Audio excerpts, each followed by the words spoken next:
Salam sejahtera Malaysia. Ada satu persoalan yang saya mohon anda untuk memberikan komen. Pilih peruntukan atau Muhyiddin? Itu soalan yang cukup seronok untuk dijawab lah. Pada pendapat anda, untuk seorang wakil rakyat yang ada integriti kepada rakyat, ya. Sebab kenapa pilihan raya dibuat supaya ada wakil rakyat, bukan wakil parti, wakil rakyat. Ada wakil rakyat yang membela nasib rakyat, bukan membela nasib parti.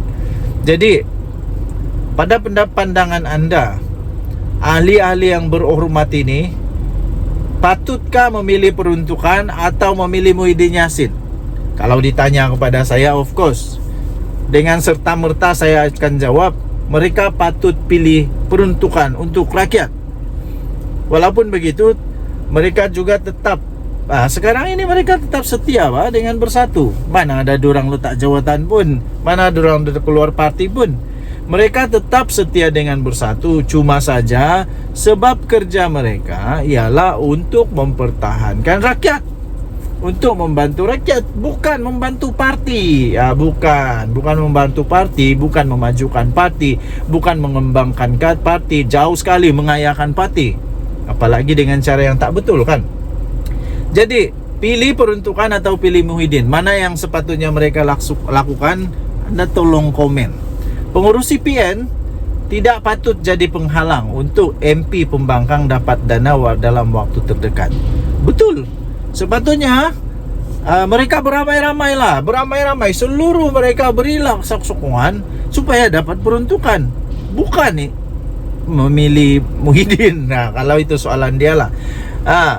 Ini sebenarnya ditulis oleh Hishamuddin Aun di Free Malaysia Today, daripada wartawan Kedet 1979 hingga ke tahap ketua pengarang. Hishamuddin Aun berpeluang mencuba serba-serbi, tetapi sukan terutama bola sepak paling dekat di hati.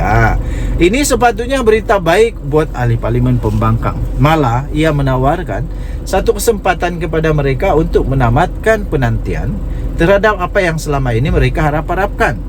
Cuma penghalangnya ketika ini bukan orang lain, ia datangnya daripada Muhyiddin Yassin dan kesangsiannya. Jika mereka memilih untuk bersolidariti dengan pengerusi Perikatan Nasional itu, maka lambatlah lagi untuk ahli Parlimen Pembangkang dapat peruntukan. Sama rata buat mereka, kira-kira 3,8 juta setahun, seperti yang dinikmati oleh ahli Parlimen penyokong kerajaan. Daripada mereka perlu memikirkan pendirian Muhyiddin, apa kata mereka pula beramai-ramailah membuat Presiden Bersatu itu mendengar rintihan ahli Parlimen Pembangkang yang sudah puas bertegang leher dalam sidang Dewan Rakyat menuntut peruntukan berkenaan. Daripada Saidan Kasim, Clear Muhammad Noor, Awang Hashim, Wan Ahmad Faisal, Ahmad Fadli Syari, sehinggalah kepada Hadi Awang, mereka antara ahli Parlimen Pembangkang yang kerap berhujah soal peruntukan di Dewan Rakyat. Sebelum ini 6 ahli Parlimen Bersatu, Iskandar Zulkarnain dan ada 5 lagi, mengisytiharkan sokongan kepada Perdana Menteri kerana mahukan peruntukan pembangunan untuk kawasan Parlimen masing-masing. Mereka tidak pun berselindung dalam menyatakan kekecewaan terhadap kepimpinan PN, tidak terkecuali Mahyadin Mat Yassin yang enggan berunding dengan timbalan Perdana Menteri Fadillah Yusof dari awal, seperti disyaratkan bagi mendapat peruntukan berkenaan. Seperti disahkan mereka sendiri masing-masing mendapat peruntukan itu selepas saja beralih sokongan, sekalipun tanpa mengisytiharkan keluar parti. Menyifatkan perbuatan mereka sebagai mengkhianati parti, Bersatu kemudian memindah perlembagaan pada 2 Mac yang lalu untuk menghalang lebih ramai yang mengambil kesempatan daripada kelompangan dalam akta anti lompat parti untuk berbuat sama. Pindahan itu diluluskan oleh Jabatan Pertubuhan Malaysia JPPM untuk berkuat kuasa 1 April. Sejak itu tiada lagi wakil rakyat parti tersebut yang ahli sokongan.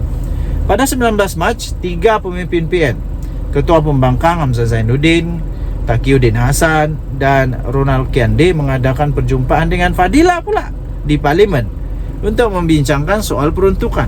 Ia membuka jalan kepada langkah berikutnya selepas Anwar menjelaskan beliau tidak pernah menetapkan syarat untuk menyokongnya.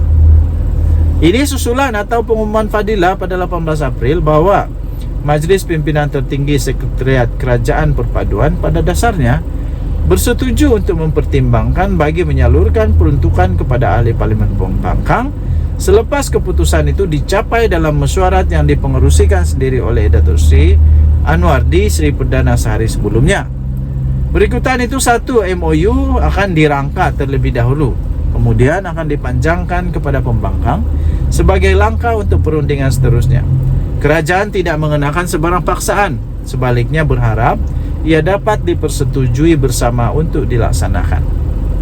Semuanya nampak berjalan lancar pada tahap itu, sehinggalah Mahyadin Mat Yassin menggunakan kesempatan ketika kempen pilihan raya kecil Kuala Kubu Baru pada April lalu untuk mempertikaikan semula apa perlunya MOU itu jika kerajaan perpaduan ikhlas mau menawarkannya.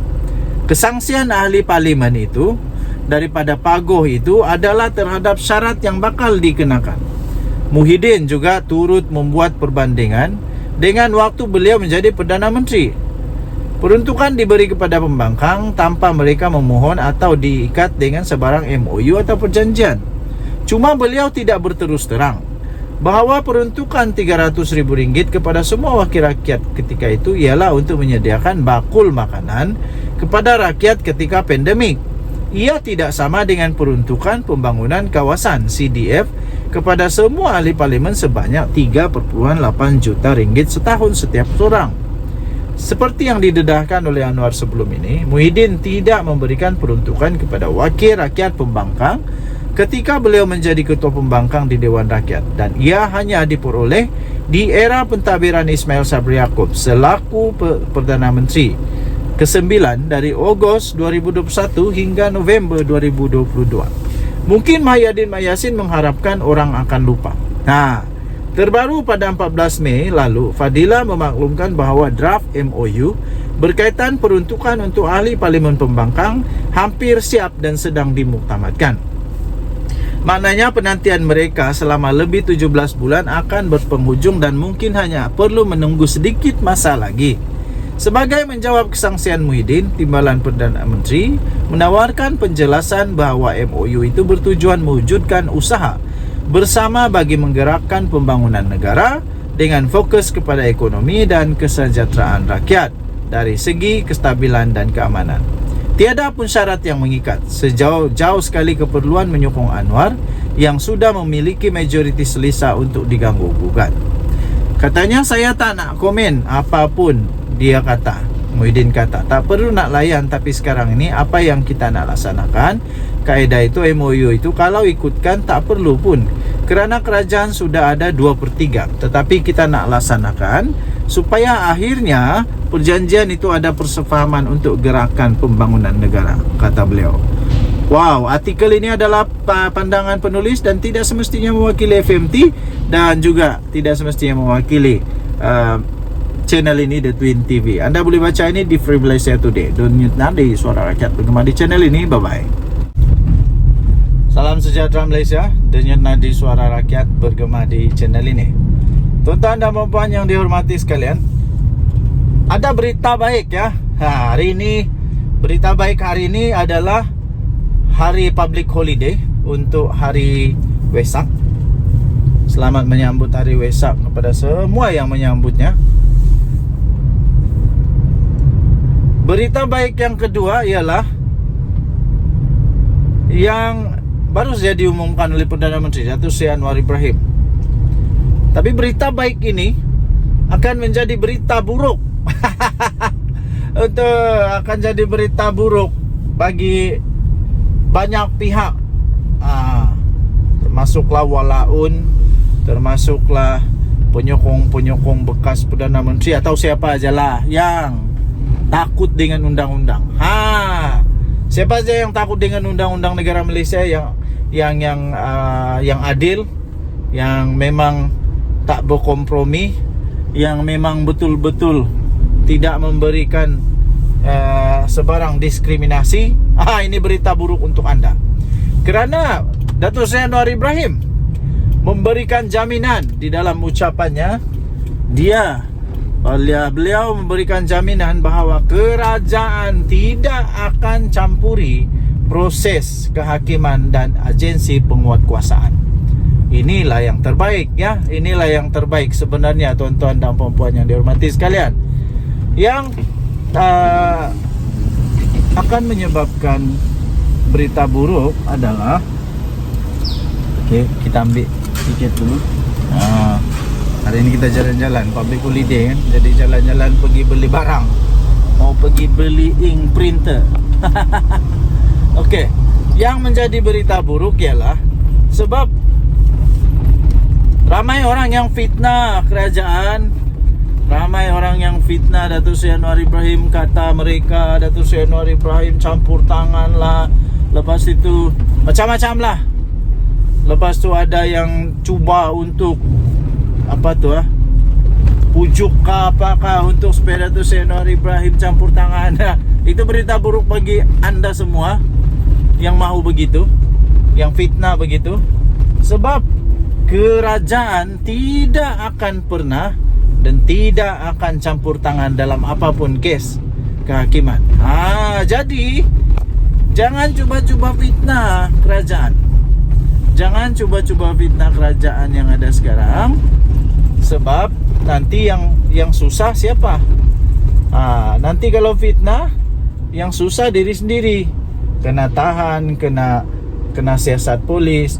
Lepas tu bila sudah kena tahan dan kena siasat polis, sanalah mulai cakap itu ini, mulai fitnah itu ini.